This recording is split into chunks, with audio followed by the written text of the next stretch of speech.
Esta mañana queremos arrancar la serie que se anuncia en el panel, que es la serie que tendremos todo el mes de enero. Vamos a estudiar el libro de Eclesiastés en el Antiguo Testamento. Un libro profundo, un libro que habla de lo que es el significado en la vida, pero que en particular vamos a enfocarnos en el tema que proponemos, que es que este libro nos va a enseñar cómo debemos nosotros estar enfrentándonos a los afanes de la vida. A los afanes de la vida, ¿sabes lo que es, no? Todas las preocupaciones y afanes que nos jalan, nos envuelven, nos retuercen, nos estrujan y después nos dejan deformados espiritualmente si no nos cuidamos. Jesús advirtió en la parábola del sembrador que la semilla podía ser ahogada por los espinos que son los afanes de la vida. No olvides nunca, esa es una de las luchas del cristiano con la influencia del mundo que nos rodea. Y para hacerlo, lo vamos a hacerlo de la siguiente manera. Vamos a ver en esta serie, enfrentando los afanes por la satisfacción, es el tema que trataremos primero. El siguiente domingo, enfrentando los afanes por el tiempo, todo el tema de la tiranía del tiempo y la urgencia, cómo manejarla. Enfrentando los afanes por el conocimiento, vivimos en el siglo del conocimiento y todo el mundo quiere información, conocimiento, pero cómo esto afecta y nos puede deformar en cuanto a la verdad en la vida cristiana. Y por último veremos enfrentando los afanes por buscar significado. La búsqueda de significado hace que miremos muchas veces hipnotizados el mundo en lugar de mirar al Señor como reflejo de la verdad. Así que, ¿qué tal si oramos? Pedimos que el Señor nos bendiga con su palabra esta mañana y también nos hable como personas y como iglesia en esta serie de este mes. Oremos. Señor, te damos gracias por contar con la luz de tu palabra, la verdad, para iluminar nuestros caminos en medio de este mundo de tantas luces y de tantas voces que pueden estarnos apartando de ti, o confundiendo, o sustituyéndote a ti. Ayúdanos, danos discernimiento, danos humildad para escuchar tu palabra, bendice a cada uno de nosotros, bendice a la iglesia, ayudándonos a tener victoria en medio del mundo en que vivimos. En el nombre de Jesús te lo pedimos. Amén. Vamos a leer la porción de la palabra en esta mañana que corresponde al primer tema, que se encuentra en Eclesiastés capítulo 2, verso 4 al 11, que dice así. Este libro lo escribió el rey Salomón. Y cuando escribió el libro el rey Salomón, lo escribió, se cree, al final de sus días, mirando en retrospectiva todo lo que había vivido en sus días. No olvidemos que Salomón vivió en lo que se llama la era de oro, la cúspide de la historia de Israel, el momento de más prosperidad, más gloria y más extensión de sus territorios. Y sin embargo nos dice la palabra que él al final de sus días, Salomón, influenciado por alguna de las esposas que había tomado, él accedió a poder caer en la adoración de ídolos paganos. Es lo que dice el libro de Reyes y Crónicas. Pero finalmente se cree que Eclesiastés se escribe después de esa experiencia, ya en la cual él evalúa su vida, se arrepiente y vuelve al Señor. Así que Eclesiastés vendría a ser como el colofón, el corolario de la vida de Salomón, en la cual él se arrepiente de cómo ha dejado que el mundo influencie en su vida y nos lo deja de advertencia a cada uno de nosotros hoy. Dice así esta sección: engrandecí mis obras, edifiqué para mí casas, planté para mí viñas, me hice huertos y jardines, y planté en ellos árboles de todo fruto. Me hice estanques de aguas para regar de ellos el bosque donde crecían los árboles. Compré siervos y siervas, y tuve siervos nacidos en casa. También tuve posesión grande de vacas y de ovejas, más que todos los que fueron antes de mí en Jerusalén. Me amontoné también plata y oro, y tesoros preciados de reyes y de provincias. Me hice de cantores y cantoras, de los deleites de los hijos de los hombres, y de toda clase de instrumentos de música. Y fui engrandecido y aumentado más que todos los que fueron antes de mí en Jerusalén.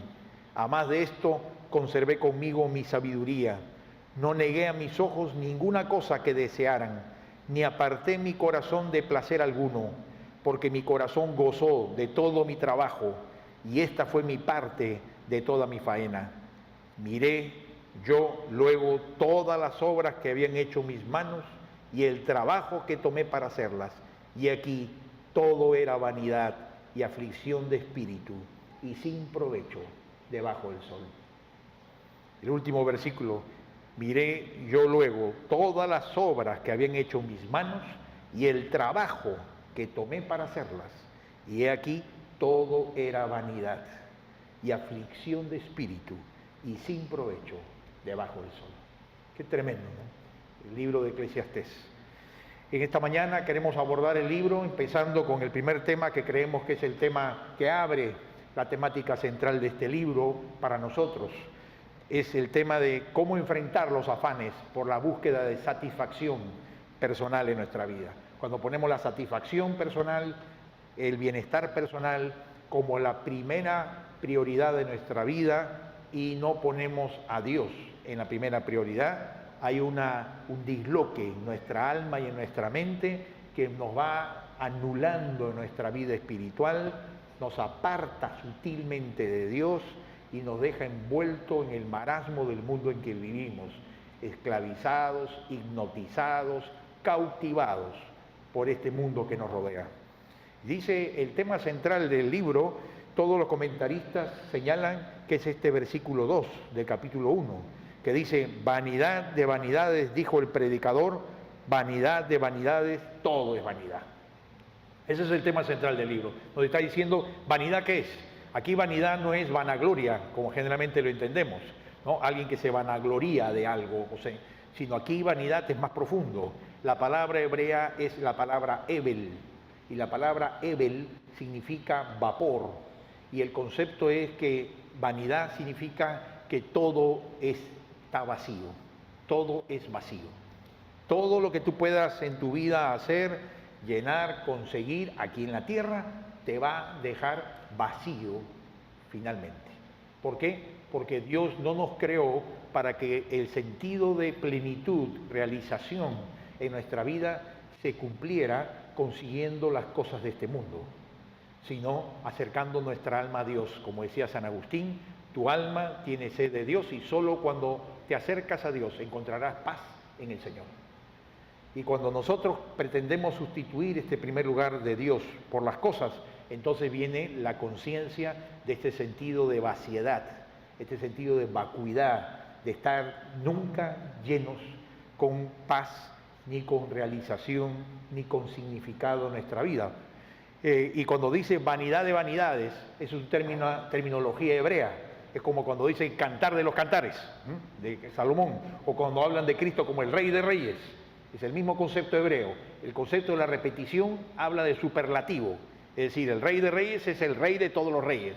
Y el cantar de los cantares de Salomón, libro del Antiguo Testamento, es el mejor cantar de todos los cantares.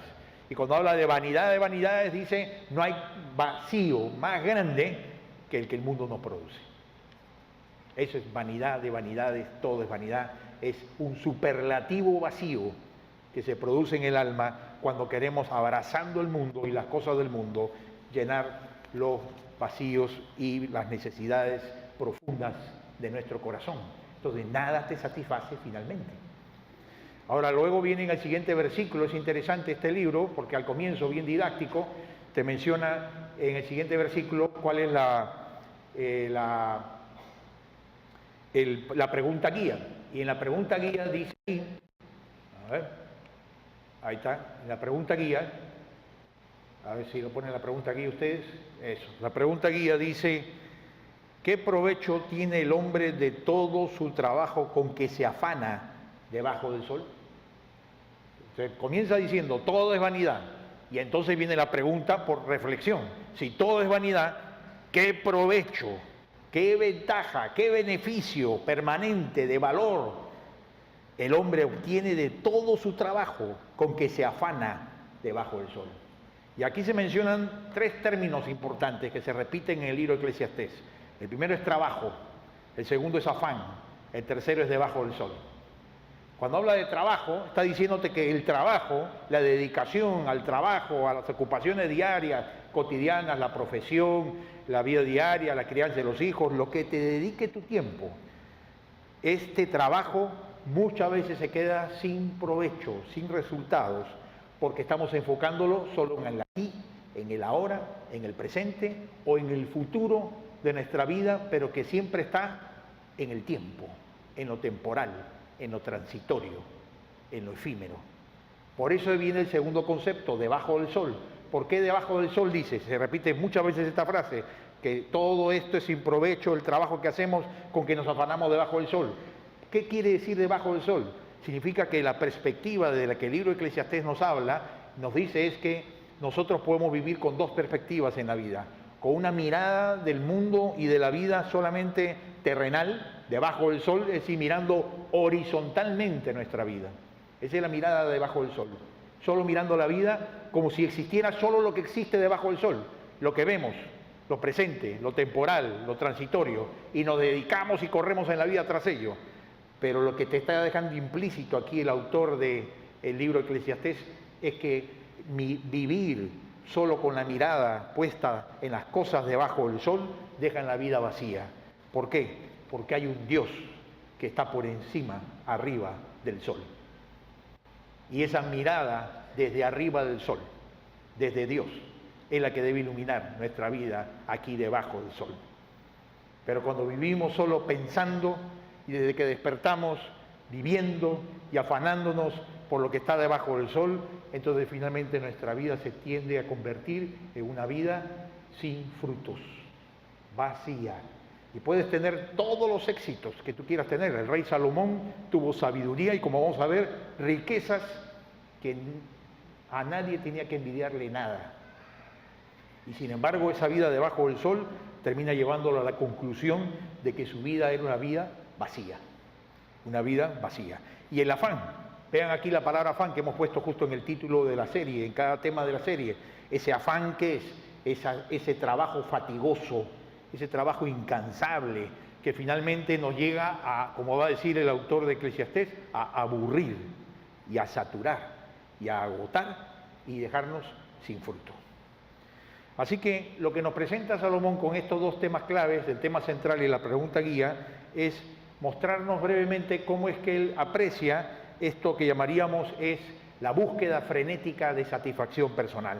Hay una búsqueda frenética, hay una búsqueda en el mundo en que vivimos hoy de todos los días correr, competencia, capacitación y ir primero y llegar primero y conseguir todas las cosas que podamos. Pero esta búsqueda frenética por satisfacción personal, en la cual Salomón comienza a mencionar varias estaciones, si quieres tú, o formas o fuentes de cómo él buscó la satisfacción aparente de su vida, llega finalmente al hombre a dejarlo absolutamente vacío. Y fíjate cómo él menciona varias cosas. En primer lugar, él dice ahí, la risa hueca y los placeres dejan un vacío en el alma. La risa hueca y los placeres. Cuánta risa vacía que uno puede tener. ¿No? Reír es bueno, pero a veces el mundo busca reírse de cosas vacías, ¿no? Huecas, a veces absurdas, sin sentido, y simplemente reírse por reírse, pero sin nunca encontrar un contenido profundo en la vida. Dice el autor de Eclesiastés, dije yo en mi corazón, ven ahora, te probaré con alegría y gozarás de bienes. Mas he aquí, esto también era vanidad. A la risa dije, enloqueces, y al placer, ¿de qué sirve esto? Es decir, Salomón nos dice que él a la risa y a la alegría pasajera la llamó para ser parte de su vida. Pero al final de cuentas, cuando llega la risa vana, la risa hueca, la alegría temporal, pero no la que trae alegrías permanentes que satisfacen el alma, dice finalmente a la risa le dijo, enloqueces, y al placer, ¿de qué sirves? ¿De qué sirves? Dice un escritor que es interesante del comportamiento humano, que se está llegando a la conclusión de lo que podría describirse que el ser humano tenemos lo que podría llamarse 3 cerebros, no 3 cabezas, no se preocupen, 3 cerebros. El primer cerebro es lo que llaman el cerebro emocional, que es con el cual reaccionamos de manera emotiva, con las emociones, con los sentimientos, con las pasiones. El segundo cerebro sería, dicen, el cerebro intelectual, que es el de el estudio, la información, el raciocinio, el análisis, las preguntas, lo académico. Y el tercer cerebro es el cerebro salvaje, así lo llaman, el cerebro salvaje. Y es interesante, porque este estudio del comportamiento humano cada vez más se acerca a lo que es la definición de la condición del hombre según la palabra de Dios. Y claro, por supuesto que Dios nos ha hecho con emociones y con razones, pero esta definición del cerebro salvaje, en la cual está lo impulsivo, lo instintivo, lo irracional, lo absurdo, que lleva a que en los últimos 200 años de la historia de la humanidad, en los últimos 200 años, los primeros 150 se asesinaba a un ser humano por minuto. O sea, el hombre mataba a un prójimo a la velocidad de 1 por minuto en los primeros 150 años de los últimos 200. En los últimos 50, con el avance de la tecnología, la modernidad y el progreso, ahora se mata a un ser humano cada 20 segundos. Un hombre mata a un prójimo cada 20 segundos en alguna nación de la Tierra, en los últimos 50 años. Con todo el progreso, con todas las mejoras que han habido en la civilización. Este es el cerebro salvaje. Este es el del odio, el del feminicidio, el del adulterio, el de la inmoralidad sexual, el de apartarse de Dios. Esto es lo que llama la Biblia la naturaleza caída del ser humano, que todos llevamos en el corazón. Es ese buen salvaje que todos llevan dentro, que al final te quita el camino si no sabes llevarlo a Cristo y someter tu vida al control del Señor. Si el Señor no gobierna tu vida, te gobernará solo por un cerebro emocional, intelectual y por un cerebro salvaje, que tarde o temprano va a sacarte del camino de tu vida. Fíjate qué más dice Salomón. Salomón dice, el afán por logros y grandeza no llena, no llena. Hay un afán tremendo en todos los jóvenes y adultos de hoy por correr el afán, los afanes hace el afán de logros y el afán de grandeza, profesional, carrera. Es bueno desarrollar la carrera, es bueno desarrollar la profesión, es bueno desarrollar el trabajo, es bueno desarrollar la excelencia, pero cuando ese es el afán de tu vida, hay algo que se está deformando en tu corazón. Cuando ese es el todo del hombre, cuando no está Dios y Cristo no gobierna tu corazón en primer lugar, y el venir a la iglesia es si es que un afán no te impide venir, porque hay gente que deja de venir hasta los cultos de la iglesia por los afanes profesionales, trabajo, dinero, diversión, cualquier cosa. Por eso el verano tenemos los cultos el miércoles y el domingo, para que nadie tenga la excusa de decir, no, el domingo, verano, pastor, vacaciones, voy a la playa, ok, el miércoles hay culto. Pero el miércoles no pueden porque tienen que hacer esto, y el otro. Y los afanes se los tragan a los cristianos. El mayor peligro de la iglesia cristiana hoy día es los afanes del mundo que nos rodean. Y la iglesia tiene que influenciar en el mundo y estar en medio del mundo, pero el mundo no debe estar metido en la iglesia. A mí no me preocupa lo que pasa en el mundo, a mí me preocupa cuando el mundo entra a la iglesia. Y entonces comenzamos a pensar y a tener prioridades y agendas y uso del tiempo más para las cosas del mundo que para el reino de Dios y que para el Señor. Y entonces distorsionamos las prioridades. ¿Qué dice ahí Salomón? Engrandecí mis obras, edifiqué para mí casas, planté para mí viñas, me hice huertos y jardines y planté en ellos árboles de todo fruto. Es decir, la búsqueda de posesiones, placer, dinero, posición en la vida. No olvidemos que Salomón además era amante del arte, ¿no? Y como buen amante del arte dice allí que amó la música y alcanzó fama. Y dice allí, me amontoné también plata y oro y tesoros preciados de reyes y de provincias. Me hice de cantores y cantoras, de los deleites de los hijos de los hombres y de toda clase de instrumentos de música. Y fui engrandecido y aumentado más que todos los que fueron antes de mí en Jerusalén. Además de esto conservé conmigo mi sabiduría. Interesante, ¿no? Porque el arte no tiene nada de malo, como no tiene nada de malo el trabajo ni la profesión. Pero cuando esto es el todo del hombre, hemos puesto ídolos en lugar de Dios. Y es interesante porque hace más de 2000 años que se escribió este libro. Hace más de 2000 años. Y al hombre que describe luchando con los afanes del mundo, es el mismo de hoy. ¿Por qué? Porque las costumbres cambian, la ropa cambia, el idioma cambia, pero la naturaleza humana caída es la misma en todos los tiempos. Hay cosas que no cambian, Dios no cambia, la palabra no cambia, la condición del hombre no cambia. Por eso el Evangelio es siempre pertinente. Trae respuestas al hombre de todos los tiempos. Solamente otra ropa, otra cultura, otro idioma, otra tecnología. Salomón, en esta búsqueda de placer, llegó a tener 700 esposas y 300 concubinas. No sé cuántas suegras, pero lo cierto es que yo me pongo a pensar en eso, ¿no es cierto? Y eso que me llevo bien con mi suegra cuando estaba aquí, pero algunas suegras no se llevan tan bien con sus hijos. En mi caso no hubo problema, pero sí conozco historias. ¿Se imaginan 700 esposas y 300 concubinas? 1000 mujeres. Ahora saca la cuenta, 1000 mujeres, 30 días al mes. ¿Cuántos? O sea, para estar con alguna de las mujeres pasaba más o menos, ¿cuántos? 6 meses.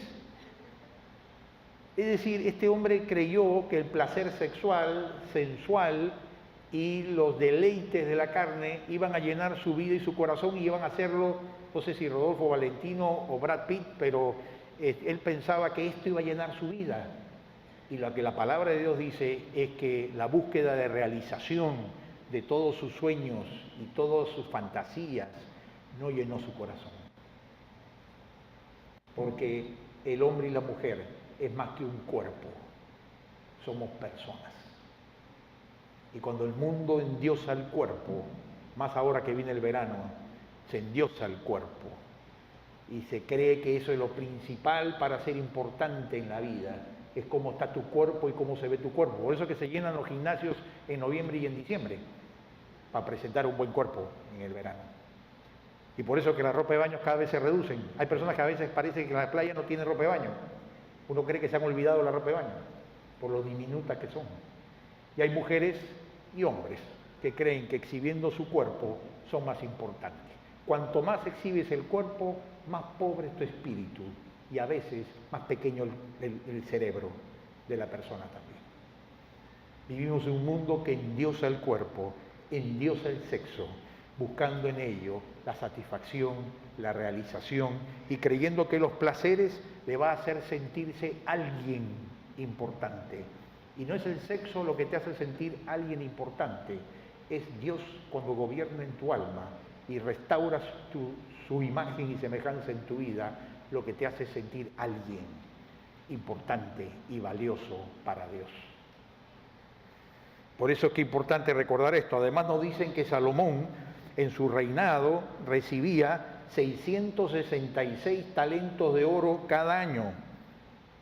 Talentos de oro. Cada talento de oro, saca tu cuenta, equivale a 34 kilos de oro. 666 por 34 son 22.644 kilos de oro. Cada año recibía él en su palacio. De todos los tributos de las provincias y los reinados que tenían bajo su poder. Dicen que en el tiempo de Salomón el oro primaba y la plata, el material de la plata, el mineral, era despreciada, dice. Y todos los utensilios y menaje y cubiertos y candelabros de su casa eran de oro puro. O sea que digamos, pobreza extrema no tenía Salomón, ¿no es cierto? La provisión de su comida en su palacio cada día incluía, entre otras cosas, cada día incluía 30 bueyes y 100 ovejas. O sea que caja china, fijo, tenía Salomón en su palacio. 300 bueyes y 100 ovejas por día. Madre mía, ¿cómo sería? Tendría problema de colesterol seguramente Salomón. Esto te habla de la búsqueda incesante. Cuando la gente tiene más, gastas más, quieres más, usas más, buscas más y crees que eso va a llenar un poco más tu vida. Y nunca llenas la vida.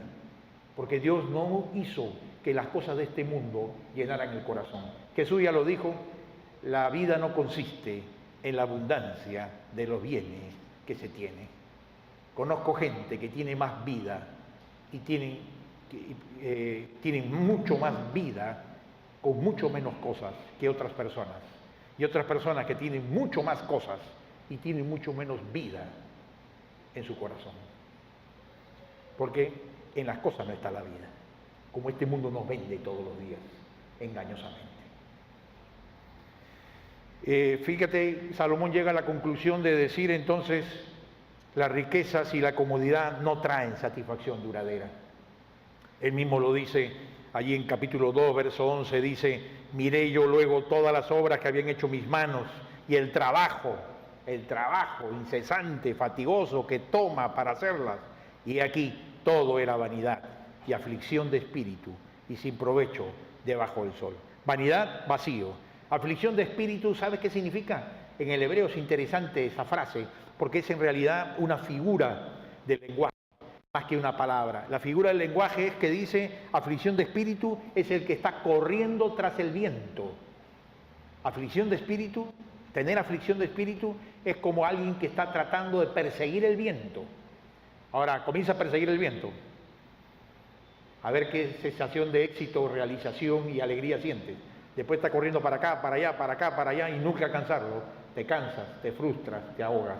Eso es lo que dice, produce el buscar la vida tras las cosas materiales y tras los placeres temporales.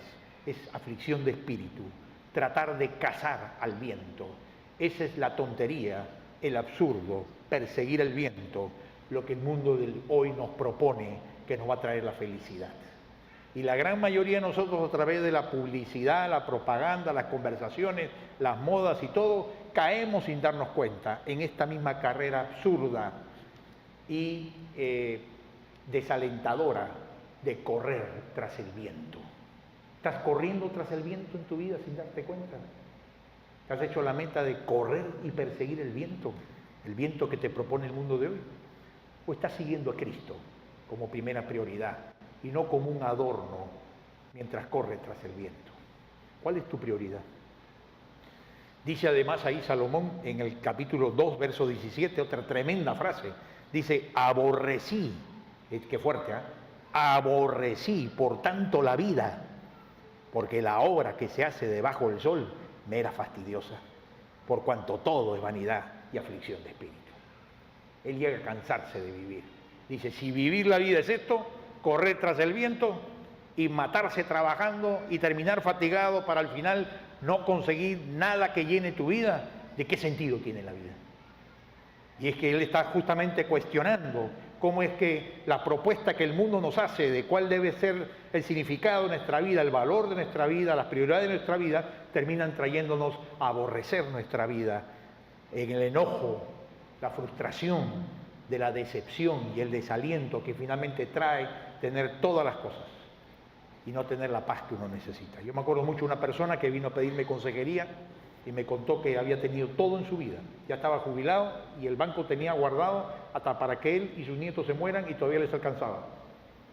Y me dijo, pero todo lo cambiaría, pastor, si yo tuviera paz en mi vida. No tengo paz. Tenía unos tremendos conflictos personales. No tengo paz. Eso es lo que dice justamente el libro de Eclesiastés. El libro de Eclesiastés es una tremenda advertencia a que vivamos tras este sueño, tras esta vanidad que el mundo nos presenta. Dice allí, el del hombre a quien Dios da riquezas y bienes y honra, y nada le falta de todo lo que su alma desea, pero Dios no le da facultad de disfrutar de ello, sino que lo disfrutan los extraños. Esto es vanidad y mal doloroso.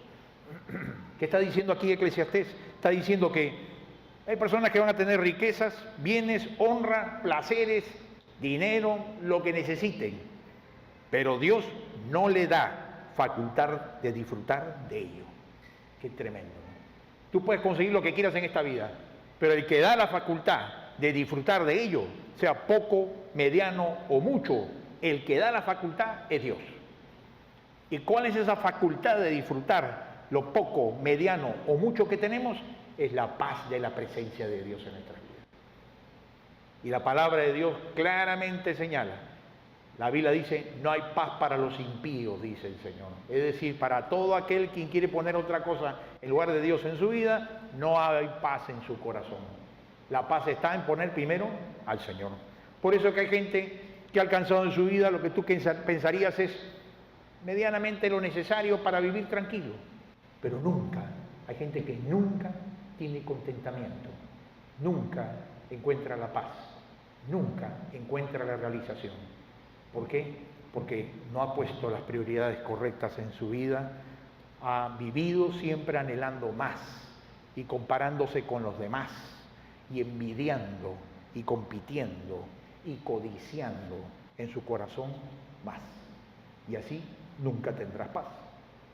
La codicia impide que saborees lo poco, mediano o mucho que Dios te ha dado.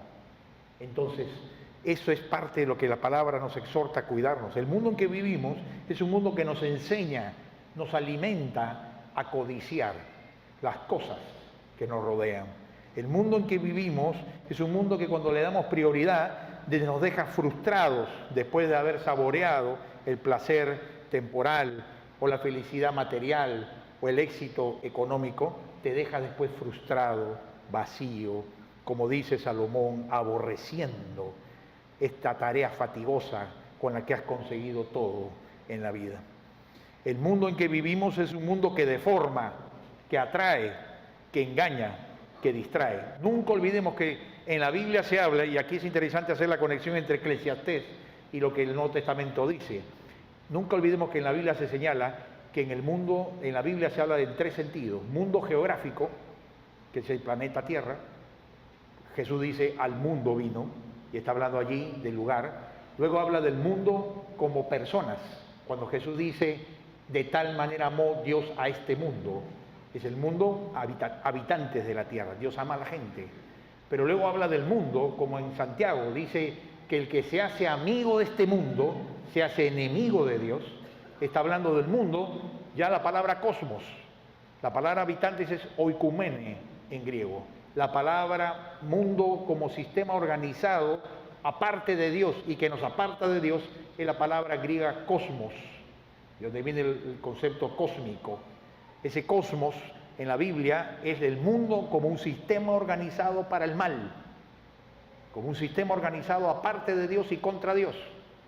Y la Biblia dice que los creyentes en la iglesia primitiva recibieron del Señor la enseñanza que los cristianos vivimos en medio de este mundo que es el cosmos, un sistema organizado para el mal, en donde la maldad es una predominante tendencia en la sociedad. Más allá de las cosas lindas que ves en el mundo, de la gente, la creación, las personas, vivimos en un mundo, quien no puede dudar, en donde prima la maldad.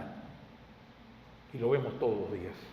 Por eso es que cuando uno va, por ejemplo, a la primera de Juan, uno encuentra que el apóstol Juan, hablando del mundo como cosmos, dice, y el mundo pasa y sus deseos, pero el que hace la voluntad de Dios permanece para siempre. ¿Y qué te está diciendo aquí? Que lo temporal no puede llegar a ser lo permanente en la vida de un cristiano. Lo temporal, lo que es temporal, no puede llegar a ser lo permanente y lo prioritario en la vida de un cristiano. El cristiano usa lo temporal, vive en medio de lo temporal, pero no vive para lo temporal, ni vive buscando como prioridad lo que es temporal. Y a veces los cristianos caemos en la trampa del trabajo, del dinero y de los afanes, y eso se convierte todos los días en lo que manda en nuestros pensamientos, y hacemos que el mundo entre en nuestra cabeza, en nuestro corazón, y no los cristianos siendo luz y sal en el mundo. Fíjate otro pasaje que habla de esto. Juan también dice, hijitos, vosotros sois de Dios y los habéis vencido, porque mayor es el que está en vosotros que el que está en el mundo. Ellos son del mundo, por eso hablan del mundo y el mundo los oye. Interesante este pasaje, ¿no? Dice aquí que mayor es el que está en nosotros que el que está en el mundo. ¿A quién se refiere cuando dice mayor es el que está en nosotros? ¿Quién es el que está en nosotros que es mayor que el que está en el mundo? ¿Quién es? El Señor Jesucristo, el Espíritu Santo que mora en nosotros. ¿Y quién es el que dice que está en el mundo? Porque está hablando de personas, ¿no?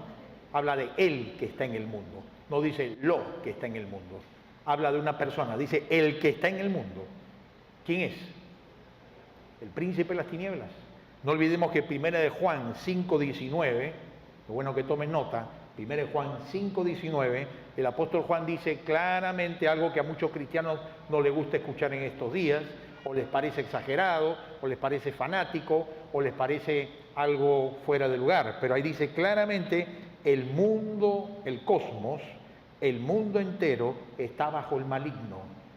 Así que hay un príncipe de tiniebla, dice la palabra de Dios, que está organizando, articulando, moviendo sus fichas en el mundo en el que tú vives, en el que yo vivo, tratando de usar el mundo que nos rodea con sus afanes para atraparnos, distraernos, debilitarnos, sacarnos de la comunión con Dios o manchar nuestros corazones con el pecado del mundo. Por eso dice Santiago 1:27 que debemos guardarnos sin mancha del mundo en que vivimos, porque vivimos en medio de una generación maligna y perversa, dice el apóstol Pablo, maligna y perversa. Ese es el mundo en que vivimos. Nosotros no vivimos en un mundo neutral, nunca te olvides de eso. Vivimos en un mundo que es territorio enemigo espiritual. Y por lo tanto significa que estando en el mundo tienes que estar consciente que estás en una lucha espiritual, en un conflicto espiritual diario en tu oficina. Y el peligro del cristiano, ¿cuál es? Es querer parecernos al mundo, querer ser iguales al mundo, identificarnos con el mundo. Ese es el peligro del cristiano.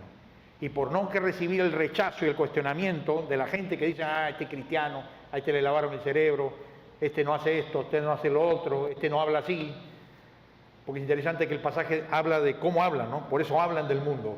Nuestra manera de hablar, vestir, las películas que ves, las actividades que haces, el cómo haces negocios, el cómo tratas el sexo ajeno, el entretenimiento, deben ser áreas de tu vida donde se marque un contraste grande entre el cristiano y el mundo en que vivimos. Si el cristiano no se diferencia del mundo en que vivimos, es que le falta el cristianismo, un cristianismo más auténtico y comprometido. El cristiano debe notarse, sin palabras, que es cristiano a donde vaya. A donde vaya. No tienes que pararte a la mesa y sacar el pasaje y decir, ahora le voy a predicar a pecadores. No, no, no. Es con tu vida, sin palabras, notarse que tú eres cristiano en este mundo, en tu oficina, en tus amigos. Pero si hablas lo mismo, hablas como hablan ellos, vives como hablan ellos, practicas sus costumbres y participamos de sus propios afanes y pecados, ¿dónde está la diferencia entre el cristiano y el mundo? Porque Jesús dijo, yo no soy del mundo y vosotros no sois de este mundo. La iglesia es en medio del mundo, distintos al mundo. Lo que Juan dice claramente que Jesús mencionó, no te pido que los quites del mundo, sino que los apartes del mal.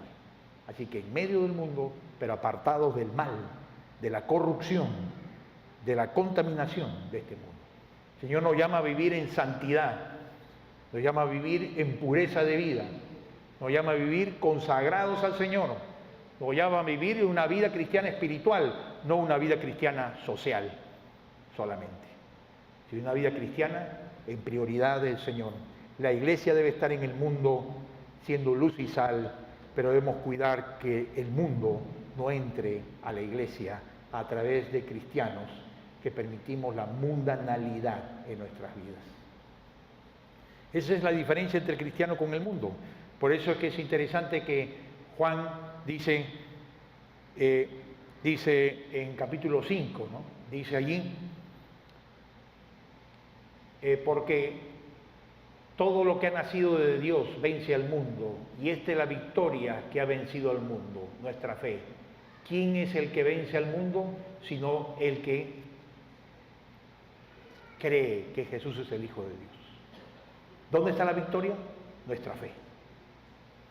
¿Qué es lo que te va a ayudar a vencer al mundo? Porque nota que aquí habla de que el cristiano tiene que vencer al mundo. ¿Por qué tenemos que vencer al mundo? Porque el mundo es un enemigo espiritual. La Biblia dice que hay 3 enemigos espirituales, según los padres de la iglesia antiguos. De niños en el catecismo nos enseñaron a muchos. Mundo, demonio y carne. Bueno, eso que parece infantil y parece obsoleto, tiene tremendo fundamento en la Biblia. El mundo como cosmos, no la geografía del mundo, ni la gente del mundo. El mundo como sistema quiere envolverte, quiere contaminarte. Y hay cristianos que viven en derrota frente al mundo, derrotados por las tentaciones del mundo, por las codicias del mundo, los afanes del mundo. Son cristianos, vienen a la iglesia, sirven al Señor, pero en su vida espiritual han sido derrotados por los afanes del mundo, que son los que dominan, llenan su mente y su corazón, y no el Señor ni las cosas del Señor. Es decir, son cristianos viviendo debajo del sol, pero no cristianos viviendo debajo del sol con la perspectiva del Dios que está por encima del sol y en función de Dios y en función de las pautas éticas del reino de Dios. Cristianos mundanos son cristianos derrotados. Cristianos mundanos son cristianos sin victoria espiritual. Cristianos mundanos son cristianos fríos, cristianos tibios, cristianos sin victoria. No pueden ser usados por el Señor con poder para la salvación de otros.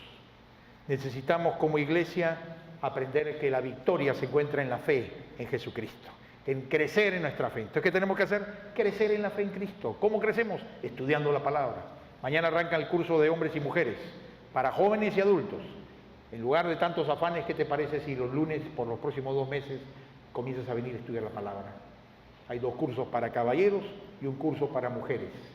Y es la oportunidad para que mujeres jóvenes y adultos, y hombres jóvenes y adultos, todos necesitamos beber de la palabra de Dios, porque la palabra de Dios nos despierta, así como un despertador de los afanes del mundo que te adormecen y te vuelven a meter a la perspectiva de solo vivir debajo del sol, como si fuera lo único que existiese eso, tus preocupaciones, fueran lo único importante de tu vida.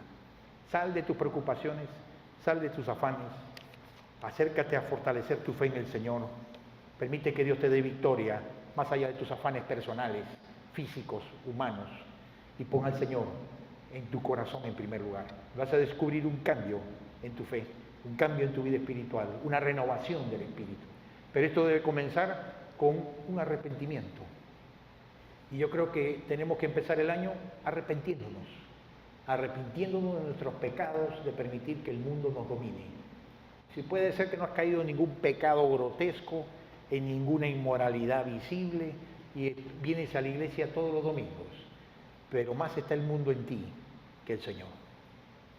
Y eso es suficiente pecado, dejar que el mundo domine tu mente y tu corazón más que el Señor. Así que, ¿por qué no tomamos estos minutos finales para decirle: Señor, perdóname por dejar que el mundo entre tanto y gobierne tanto mis intereses, mis deseos, mi agenda, mis pensamientos, mis sentimientos, y no dejar que tu palabra, la fe, el amor, la santidad, la pureza, la humildad sea la que gobierne nuestras vidas? Seamos llenos del fruto del Espíritu, no llenos de los afanes de este mundo.